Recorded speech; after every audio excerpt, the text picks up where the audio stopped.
Hello and welcome to the first segment of Uneducated Learner podcast, where we debunk mental health and the education system of Kenya and how they are both related. We're also going to get to hear stories from different people who have gone through the system and they got to share the experiences with us. So today, our first guest is Brian Karuma. Hi, Brian. Hi. How are you? I'm good. Holding up good. Yeah. So the first question is, Yeah. how was being in the 844 system like to you? Well, the 844 system is it was good. It was good. I'd say it was fun at many aspects. Friendship wise, growing with different people from different backgrounds and all. Yeah, it was good. I think the only bad side to it is the people influencing the system, basically our teachers, let me say that. I wish at some point I did have encouraging teachers at some point, but then while you grow older from the time you're in kindergarten, growing to, through baby class, nursery, pre-unit is good, class 1, class 2, class 3, class 4, there we're still children. Hey, now you get to class 5, oh my God. I think you get a reality check of, okay, I'm actually in this alone. Yeah, your teachers are like, if you're stupid, you're stupid. Yeah, and it didn't help, And I think it even corrupted us to a point of seeing people who are down there, or rather people who are not as smart as you are, as you are actually dumb. How could you not understand things, Yeah. Yeah, and most of the things we did learn, we don't even use in real life, depending on where you are. Yeah. Going to high school is even worse. Because now, then and there is when, like, you get to really know what you're into, what you want, and it doesn't get easier because science becomes chemistry, physics, and biology, and that's a whole different topic in itself. Like, it's diverse, and I was not a scientist. Languages, I was an English geek, all the way from Form 1 to Form 4. Math was good for me, but not as good. Business was good for me. Humanities was good for me. Yeah. So I liked the fact that I would love those subjects, but then the ones that I didn't, I was struggling, extremely struggling. Yeah. And it didn't help for my teachers to be very degrading. Yeah. So yeah, 844 is good, but it could be better. It could be way better. Okay. Have you ever suffered any mental health issues when you were going through the system? I believe I did. I think the time that I really suffered mental health was when I was transitioning from class 8 to Form 1. I got good grades, 385 to be exact, to go to a good school. But I was not able to go to a good school, like basically a national school. So I went to an extra county school in Machakos. And man, was I disappointed in myself. And I feel like that was not where I wanted to be. Yeah, but then when I got there, everything seemed okay. I was like, okay, this is fine. This is what we'll work with. And starting from then on, I was like, yeah, this is a good place to be. My first encounter with my teachers was good, but then there were these teachers who were frightening. There are teachers who are The frightening. DPT. The deputies, oh, my deputy was frightening, but also gentle. I would say that. He was a good guy, understanding kind of guy. And then there were these other teachers, I don't want to mention names, but there was this one teacher who was frightening. He was Kikuyu. With an accent and was a bit tall. We used to joke around and say he was kind of a police officer before he came to teach. But this man was brutal, legit brutal, with his comments, with the way he treated people, with students. I think I had genuine fear of being taught by him. I'm glad that I didn't get to be in his class, but the people who were in his class already gave in to a lot of fear, and I was also afraid. Because of the comments, like being called Mombe, because you're not understanding anything. These comments are actually very real. When people joke around and say ati nimeuza ng'ombe na nilete ng'ombe ingine shule, they are practically. It used to be so common, being called stupid, that you wouldn't amount to anything, Such comments were his vocabulary, to be honest. And it was frightening because even as you hear those, he would also back it up with huge hits, like being beaten and all. Hey, there was once a time he slapped somebody from a different block and we could all hear it. Yeah.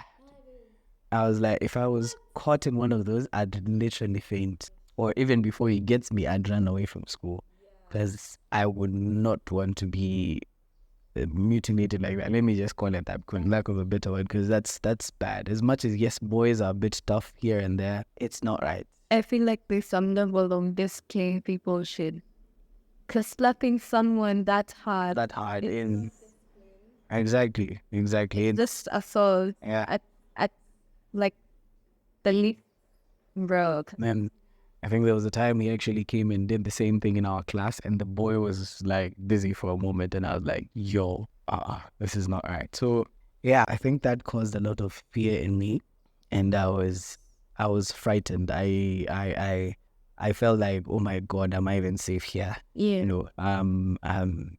Is this really what education is? I didn't want school. Is it a must? Is it a must? I went home and I think it was second term or something. I went home and I was like, Mom, Dad, please transfer me from that school. I just don't want to be there. I do not want to be there.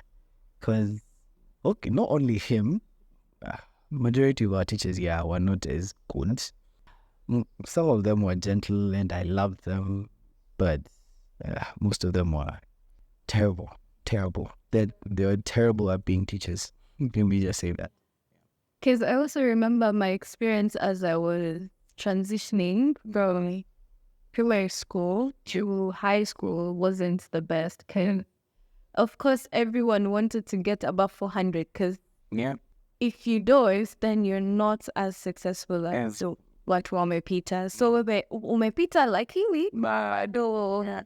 So even going to an extra county school was like, yeah, I tried, but I didn't really make it. You still have that disappointing phase in your life.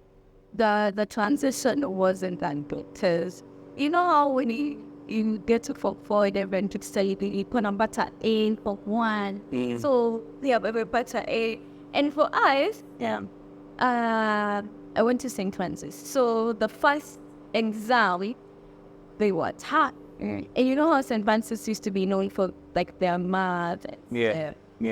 So the class I was in, the first exam we failed all over the whole class.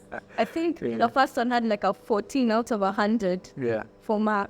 And it was like, sasa narudiaje nyumbani nisewe nimepata A lakini we real math niko na E girls. If you're so stressful, there's so much expectations hitting you at such a young age, like you don't even get to enjoy the transition from school, from primary to high school. So like from the start, you just fear, you just anxiety and everything, which like down the road it led to some pretty crazy mental issues.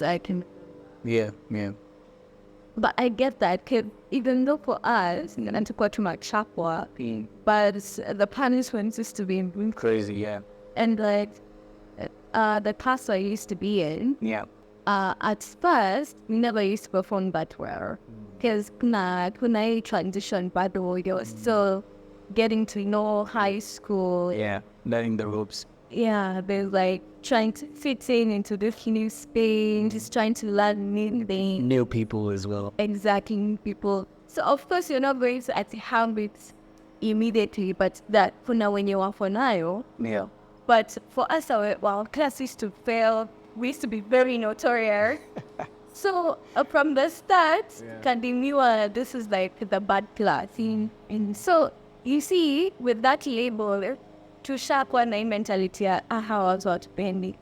Now tutaki hapa, like, because why would you call a class a bad class just because it's underperforming at the level at which you think should be, the standard? Yeah. So I think with that, people carried it with a lot of heart. True. That's true. Especially work-life, because they used to be, after that, they got very rebellious. Because with the whole Sisindo bias. They actually become what you call. Exactly. So down the road, we did get to improve like a lot. In terms of studying and everything. But still, there's still that narrative they were like this, and for one, they still like this. So it also affects you, even though it's like a class thing, it also affects you as a person, because you're like, okay, mbona wana Twitter hivi? Yeah, so high school used to be crazy, and it did affect my mental health very bad. Yeah. But I feel like it also started in primary school with the caning, the name calling. Brutal. Because I remember there was a time, I think that teacher had issues because he just walked in. He used to teach us science. So this boy, he used to be called Karanja. Karanja was very notorious, but he was smart also. So one time, I think he was just talking in his class. Yeah. So this man called the boy to the front of the class and beat the hell out of him. Like, I'm talking mateke, mangumi. Oh, God. Aderito, alaka, and tupa the cane. He didn't even have a cane. He was just beating him. Mateke. Literally punching. Punching, kicking, and he was just left him all because of what? Yeah, that's not right. So I could imagine at such a young age being punished that way. Exactly. Get to go through that. And someone just comes and tells you it's normal. It's not. That's not normal. That will definitely affect you. True. Can imagine now, first of all, you don't feel safe. I think very much you're supposed to feel safe. How are you going to even learn? Because now you're going to just step in that school, you're in fear, you're in total fear. You're so anxious, you can't even move the way you used to move. Yeah. And it's mad. Like, so a teacher coming to cane like 50 times because she feels mad. Math, I know. This doesn't society with me, I think they had more energy. I think they had more energy in punishment than teaching. Honestly, and I think we use us as punching back in their own in fear, total fear. You're so anxious, you can't even move the way you used to move. Yeah. And it's mad. Like, so a teacher coming to cane like 50 times because she feels mad. Math, I know. This doesn't society with me, I think they had more energy. I think they had more energy in punishment than teaching. Honestly, and I think we use us as punching back in their own traumas. Exactly. I don't understand how you just cane someone 20 times, the same person, and with no mercy. Then you do that to other 10, 15, 20. It's crazy. I mean, a whole lesson is wasted on punishing people. Exactly. That's not right. That definitely scarred out. But there's this thing where people used to say, it made them become stronger. Well, not soft. It made them disciplined. Do you agree with that? Nah, I really don't. I really don't. I think being disciplined is a choice. It's I choose to be good. I choose to be responsible. I choose to be disciplined, basically. Because I think the people who are actually being disciplined the most were still ending up getting in trouble. Oh, yeah. Like, it was obvious. And it was like a cat and mouse game. So when the teacher comes and canes you because of doing a certain thing, you will definitely do it again just to piss them off. So it was kind of interesting too, because it didn't work. I personally could remember the number of times I was actually caned, because it wasn't a lot. Because I chose to be disciplined. I didn't want a lot of things or a lot of trouble in school. I was always just. But I don't think that's something that is true. Yeah, like, you have to Well, even the Bible, yes, does say spare the rod and spoil the child. Like it's. I think it's ironic or to her. I'm not sure, but yeah. So it's yeah. You can discipline someone a bit, but not constantly doing it, or in a way, because I think the method of discipline is what matters. And in the 844 system, the method of discipline was not really good. It was not good at all. I mean, just from the example you gave, we also had that class. I was actually in that class in Ilikuwa Notorious. So we ours was 4S. We were 4S. So having that mentality of you're the class that is actually bad, it stays. Yet there are good people in that class. There are literally good people in that class. But then because we are brainwashed to believe because we're not performing right, you're the class that is notorious and everything. People lived up to it. People owned it and were like, yeah, you deem us bad. That is exactly what we become. So caning and beating and slapping and punching or calling names is a form of discipline. It didn't work and it has never worked. Yeah.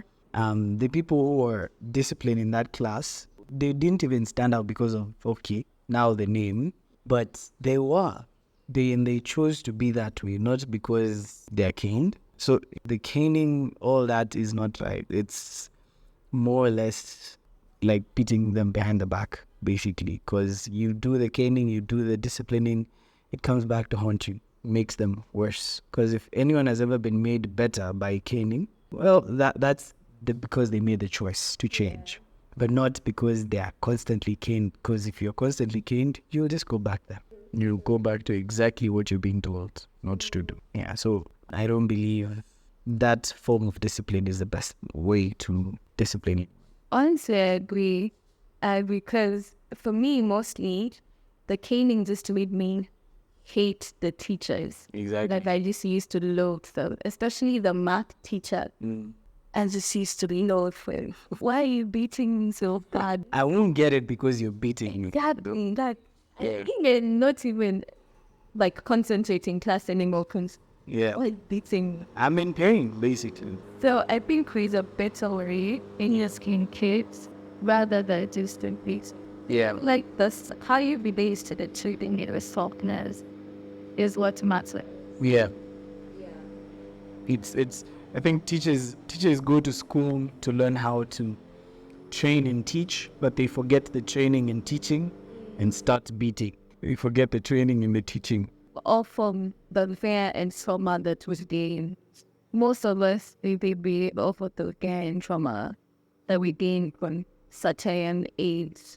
Up until we're like 60 gifts. Well, at some point I do believe that, especially for people who have not dealt with it, with the trauma, I think we can easily live by that.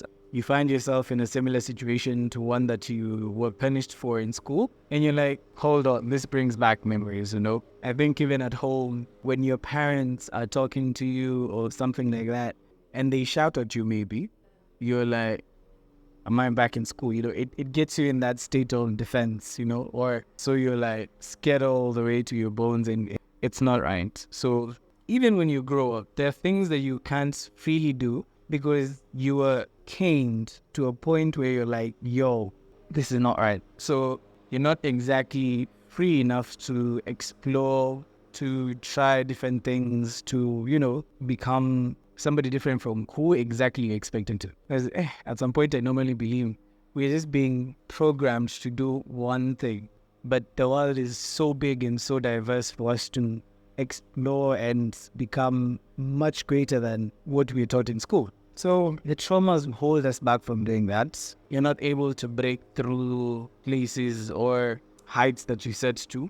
I mean, you get 400 marks. Yes, you go to a national school and everything. But even people in national schools fail. And people in district schools get A's. Why the distinction? Why the need for more resources for national schools? And there's still people performing down there. It should be equal. It should be everyone getting the same opportunity and all. And we should all get teachers who are good. A system that actually works. A system that is not all about your test scores, but a system that is about what have you learned, a is that I may not be really good at math or science, but take me out and start talking. The math prodigy will not talk as good as I do. It's basically strength, and 844 does not contribute towards that. I mean, I was in a school that was really good in rugby, and there was a swimming program as well. I used to swim mostly, but more resources were given to swimming, basketball, not swimming, sorry, rugby, basketball, football. And to be honest, the swimming team is the only team that would make it to extra county or nationals. And whenever we give our bids to get resources, they're like, nah, you're not such a big thing. And we're like, there is no sport that has made it as far as we have. So it's not fair. There are things that are more elevated than others. There are subjects that are more elevated than others. Maths, including maths contest. English contests were not really there. Which I would have really excelled at. Anyway, we had debates. I was really good at debating, but then my teacher was more obsessed with going back to school. So we didn't even go to compete with the next school. We won our debates. Then my teacher was like, you know what, guys, we're not waiting for the next match. You go home. So that's how we left the whole competition. And we had a really good chance of proceeding. I went and complained to my deputy at that time. And he was like, we don't prioritize co-curricular activities. How are you doing first in your studies? And I was like, do you know that this could get me to meet the president of Kenya? Do you know this would make me be part of, what do you call it? This thing that the UN does, Model UN. I would have gone to Model UN. You never know where it could land me. My grade is not what will get me up there. So 844 really robbed us of emphasis on gifts and talents and focused more on grades. And to be honest, how many people right now got A's, went to university, finished, and don't have jobs? Oh, so many.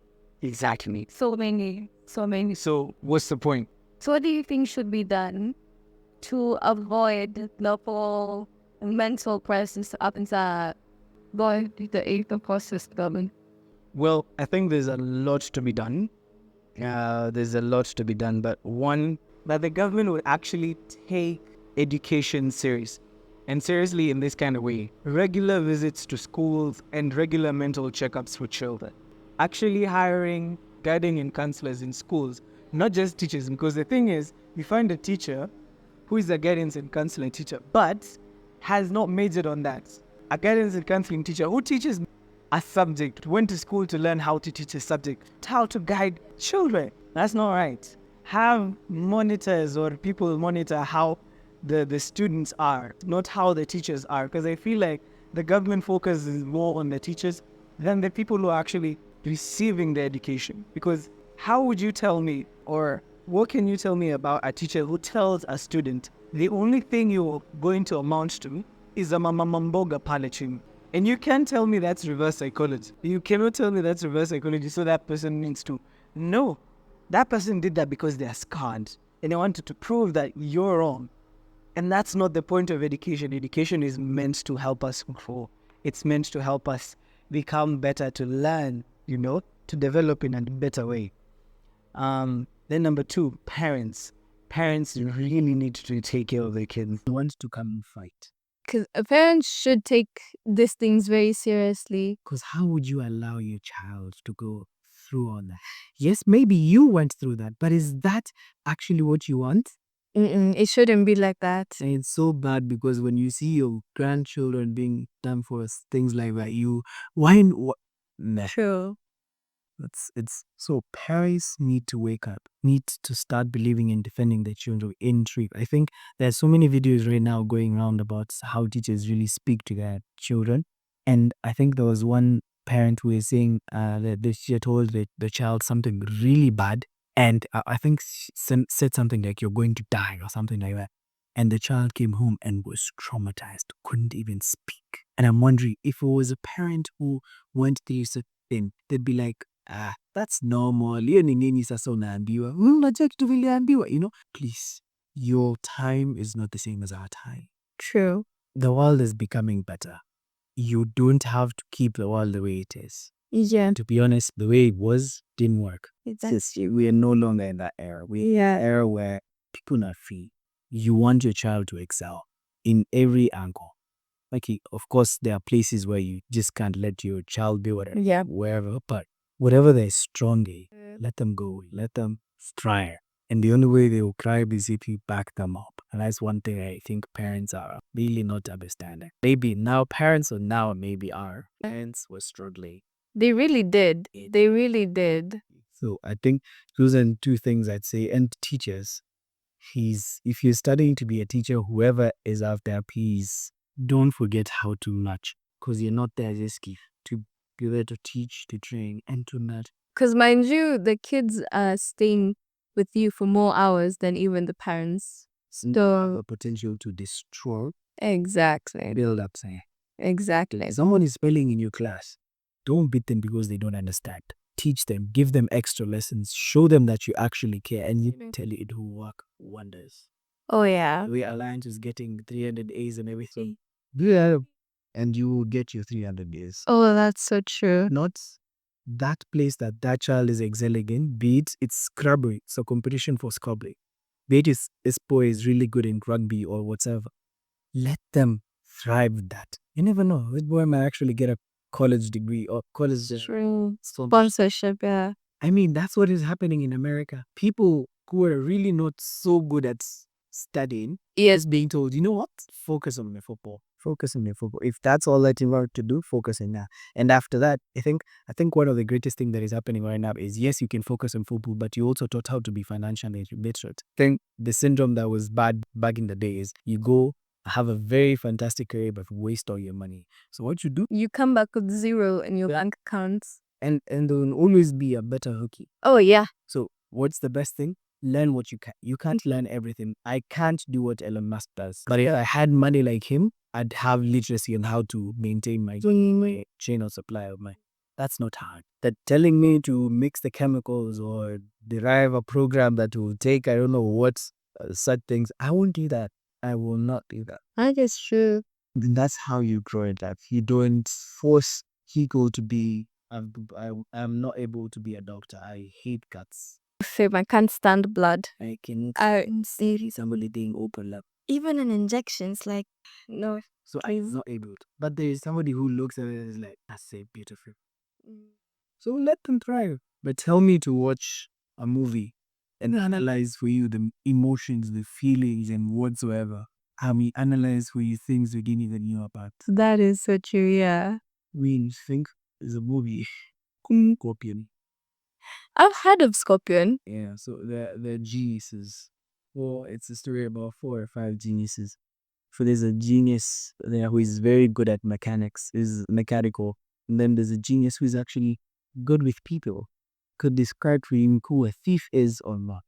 Through their actions, how they talk, how they speak, what they say, they could literally tell between who is. Oh, nice. Could even think or come up with somebody's password just from how their behavior is. I think he was a behaviorist, saying.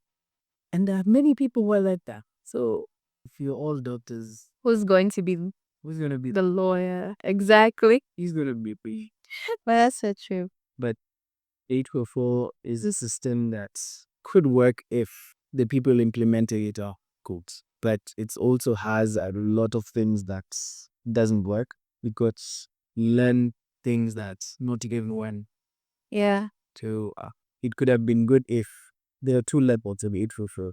Like the people who are doing intensive mathematics or applied mathematics, then there are people who are doing grade B mathematics. Just money, word mass, stuff like. And then they focus on something different, If I think America's system is in this state where people get to choose where their strengths lie, but don't abandon these other things. So Yes. take what you seriously read. Seriously, the serious classes. Yeah. And you thrive. You still graduate. Still have the basics with you. Yeah. But you can't force down all basics. Because now, I don't think chemistry has ever helped you. Yeah. Okay, that's chemistry itself. Maybe a bit of chemistry has helped. But how does a Burette or Avogadro's formula? I've never mixed 2 chemicals, they turned pink. And then colorless instantly. Like, that thing used to stress me so much. Oh my lord. It's fascinating, but I'm like, yo, give me a car instead. Yeah. I will fix that engine of yours as self-as. Mm, That's the kind of chemistry I'd be into. true. Physics or whatever. So yeah. I can't school the process. I didn't work in a factory. Oh my gosh. So many things. Okay, biology is important, but why should I study the bone? I can literally go to my doctor to tell me about my bone. I'll get it from the doctor. It will make sense at that time if I have a problem with my bone to learn about it then. If most of my time I don't worry about my bone, why should I worry? And you had to cram them, like you literally had to know all of them on your fingertips. Yeah, so give me money, I'll show you how to earn like. But I think whatever you've said is true. The 844 could help so many if it was implemented right and the people teaching it had better skills and knew how to actually handle children, because that's the issue. So that's all the time we had for today. That was a great session. Thank you so much for coming and being with us. Shout out to our sponsors, Africa Reacts. Thank you so much. And we'll see you next time. I've been your host, Fiona Karanja. Yeah, bye.